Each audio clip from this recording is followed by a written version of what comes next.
स्वास्थ्य संजीवनी के सभी दर्शकों को हमारा नमस्कार। हमारे विशेष कार्यक्रम में आप सभी का हार्दिक स्वागत है। मैं हूं पुष्पेंद्र आर्य और मेरे साथ हैं भारत के जाने माने प्राकृतिक योग चिकित्सक श्री अनिल बंसल। बंसल जी प्रणाम, बहुत बहुत स्वागत है। नमस्कार। नमस्कार सर, नमस्कार। स्वास्थ्य संजीवनी को शुरू करते हैं और सबसे पहले शामिल करते हैं अपने एक दर्शक हैं हमारे साथ, शालिनी जी अंबाला से, उनको शामिल करते हैं। हेलो हेलो, आपका स्वागत है शालिनी जी हमारे शो में। हाँ जी, नमस्कार जी। नमस्कार, क्या प्रश्न पूछना चाहती हैं? हाँ जी, मेरी उम्र 42 साल है जी और मेरे को ना बहुत ज़्यादा प्रॉब्लम है, कम से कम 23-24 साल पहले से। जी, क्या दिक्कत है आपको? मेरे को ये दिक्कत है कि मेरे को सर्वाइकल है, कानों में दर्द होता है और कभी कभी तो ऐसे लगता है जैसे आवाज़ें आ रही हैं। जब मैं लेटती हूँ तो पूरा दर्द सिर में चला जाता है, आंखों में। जी, हमारा ये प्रोग्राम आप कितने समय से देख रही हैं? सर मैं वैसे तो मुझे 15-20 दिन हो गया, मैं रेगुलर देख रही हूँ। दवाइयाँ भी मैंने लिखी हैं बहुत सारी और मैंने शुरू भी की हैं। जी, बहुत अच्छा। देखो इसमें अगर सिर में भी दर्द रहता है, सर्वाइकल दर्द भी रहता है, पेन में एक तरह से बॉडी में पेन रहता है, आपने क्या करना सर? है जी, काफी मतलब प्रॉब्लम्स है जी, मैं बहुत दवाइयाँ कर चुकी हूँ 22-23 साल लेकिन कुछ भी पता नहीं चलता। हाँ नहीं, 22-23 साल हो गए। देखो कोई बात नहीं, अब ये ठीक होना है। एक तो सलाकी का जूस आप लगातार पियो, ये बॉडी का जो पूरे पेन है ये धीरे धीरे धीरे ठीक करता चला जाएगा। दूसरा आपने क्या करना, दूध में 1 चम्मच गाय का घी डालकर आपने लेना, और सर्वाइकल दर्द को बिल्कुल धीरे धीरे खत्म करता चला जाएगा। और मेथी का पाउडर बढ़ा ले, मेथी का पाउडर वो आधा चम्मच सुबह, आधा चम्मच शाम को लेंगे गर्म पानी से, तो बहुत ही अच्छा इफेक्ट पड़ेगा। और नहाते वक्त क्या करना, आपने जोर से हाथ यहाँ मारना है, जोर से हाथ 3 बार इधर 3 बार इधर। इससे क्या होगा, खून का संचार फैलेगा, तो खून फैलेगा। फिर ठंडा पानी यहाँ पर डाल लेना नहाते वक्त, तो खून सिकुड़ेगा। फैलने सिकुड़ने से ये बीमारी बिल्कुल ठीक होने लग जाती है। सर्वाइकल के दर्द में आराम मिलेगा। रात को दूध में 1/4 चम्मच हल्दी डालकर आप डेली पीने लग गया, क्योंकि ये धीरे धीरे 6 महीने में बहुत अच्छा असर दिखा देंगे। ये दर्द आपके शरीर का जाने लग जाएगा जो इतने दिन से। और एक सूर्य नमस्कार की क्रिया करें, सूर्य, क्योंकि हमारा शरीर सूर्य के अकॉर्डिंग होता है। हम जब सूर्य की अवहेलना करने लग जाते हैं तो बीमारी आ जाती है। देखो बोन कैंसर क्यों होता है, विटामिन डी की कमी के कारण बहुत तेजी से होता है। आदमी यानी सूर्य के सामने जाता नहीं, और विटामिन डी सूर्य से मिलता है।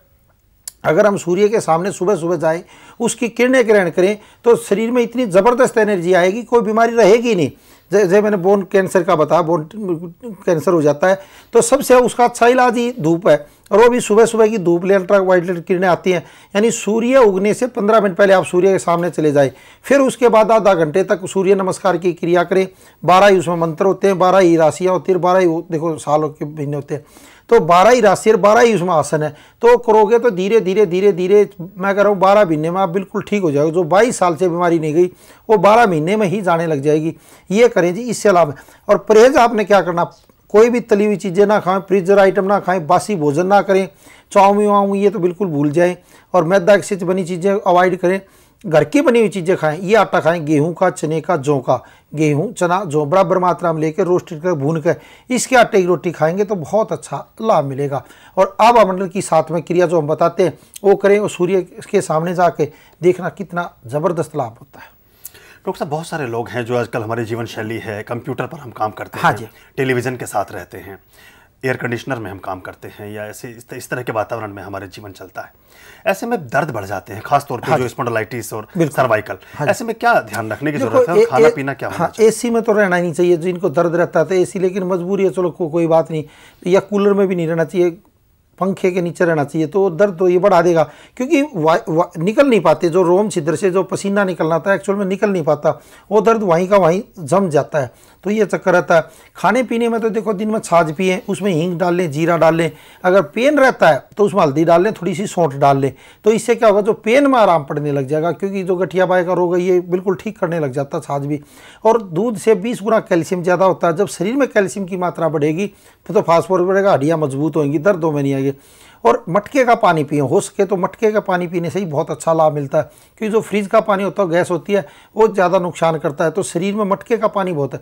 और मटके में 1-2 चम्मच मेथी डाल दें रात को, तो दिन भर वही पानी पिए। तो क्योंकि मेथी में सैम्पिनियन होती है, शुक्र धातु को बढ़ा देती है बहुत ज़बरदस्त तरीके से। तो वो पानी अगर दिन भर पिया जाएगा तो बहुत अच्छा लाभ मिलेगा। दर्द वाले पेशेंटों को तो खासकर, डायबिटीज़ वालों के लिए बहुत अच्छा रहेगा। जिनको पेन रहता है उनके लिए तो रामबाण सिद्ध होगा। तो ये कर लें। और दूसरा, दिन में छाछ का सेवन तो है ही है। सुबह अगर हो सके तो सेब का जूस पी लें, या 1-2 सेब खा लें, बहुत अच्छा लाभ मिलेगा। एक SMS शामिल करते हैं डॉक्टर साहब, ये आया है महाराष्ट्र से, लास्ट डिजिट है 3741, नाम है सागर। ये कहते हैं कि इनके सारे बाल सफ़ेद हो रहे हैं, सिर के भी और चेहरे के भी। पूछना चाहते हैं कि क्या इनको खाने पीने में खास ध्यान रखना चाहिए, और नेल्स भी टूट रहे हैं, नाखून भी टूट रहे हैं। नेल्स पे तो 33 साल उम्र है। नेल्स पे तो अगर तेल लगाएंगे तो उससे नेल्स टूटने तो बंद हो जाएंगे। सरसों का तेल रात को लगाएं, पैरों पर, हाथों पर, नाभि पर, तो बहुत ही अच्छा इफेक्ट पड़ेगा। दूसरा क्या करना है, अगर ये अभी से बाल टूटने लग गए तो मुल्तानी मिट्टी से नहाने लग जाएं।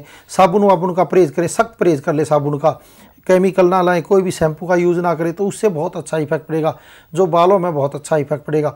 दूसरा, जैसे ही सर्दी का मौसम है, गाजर, टमाटर, चुकंदर, गाजर का, टमाटर का, चुकंदर का, इसका जूस पिएंगे तो न्यूट्रिशन बालों को बहुत अच्छा मिलेगा, तो आगे फिर झड़ने बिल्कुल बंद हो जाएंगे। एक SMS और मिला है यूपी वेस्ट से, हमें प्राप्त हुआ है, नाम है भूषण। ये कहते हैं कि इनके हाथों और पैरों में बहुत ज़्यादा पसीना आता है, आपसे उपाय पूछते हैं। और साथ ही इन्होंने लिखा है कि इनकी छाती पर बचपन का जले हुए का एक दाग है, एक निशान रह गया है, क्या वो किसी प्रकार से रिमूव किया जा सकता है? नहीं, देखो हो जाए तो हो जाए, नारियल का तेल लगाएं, उससे वो इफेक्ट पड़ जाएगा। और रही जो घिया को अच्छी तरह पैरों पर, हाथों पर घिसेंगे तो उससे पसीना जो आता है ठीक होगा।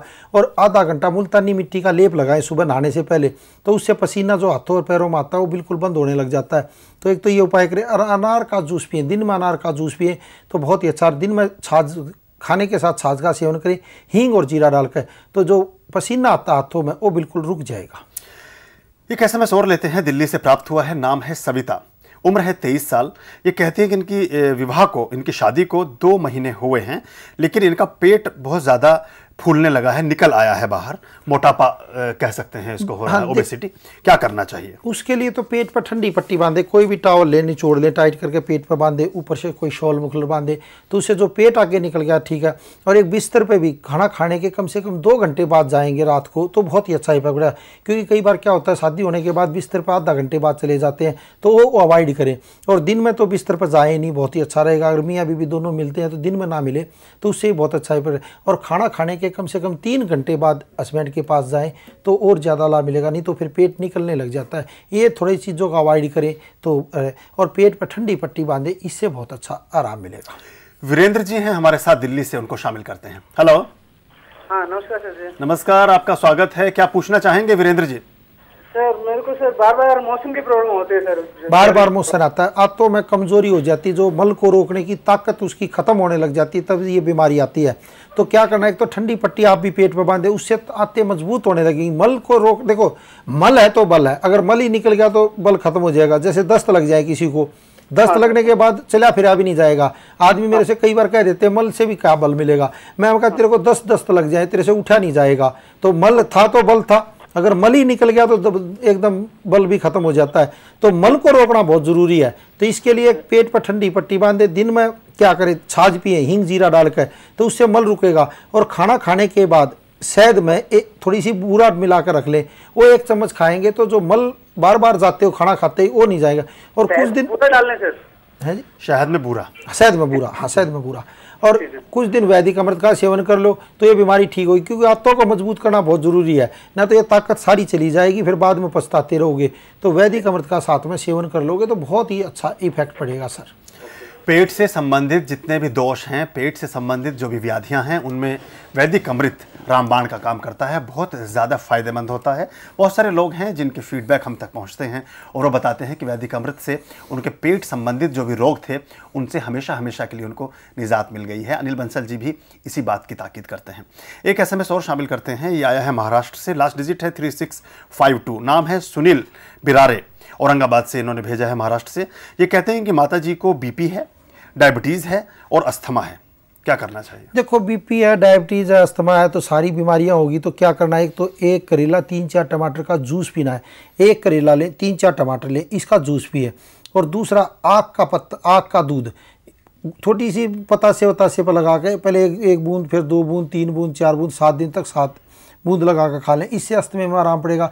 डायबिटीज़ नहीं बढ़ेगी, क्योंकि कई आदमी सोचते हैं पतासे, एक ही पतासा छोटे वाला, वो तो दूध लगाने के लिए होता है, तो उससे अस्थमा में आराम। और इस आटे की रोटी खाएं, इससे क्या होगा, BP भी कंट्रोल आएगा, डायबिटीज़ में भी अंतर पड़ेगा, अस्थमा में भी बिगड़ेगा। गेहूँ 2 किलो, चना 2 किलो, जौ 2 किलो, तीनों को बराबर मात्रा में लेना है, फिर पिसवा लेना। पिसवाने के बाद छानना नहीं है, और इसको तवे पर भून ले, कढ़ाई में भून कर रख ले।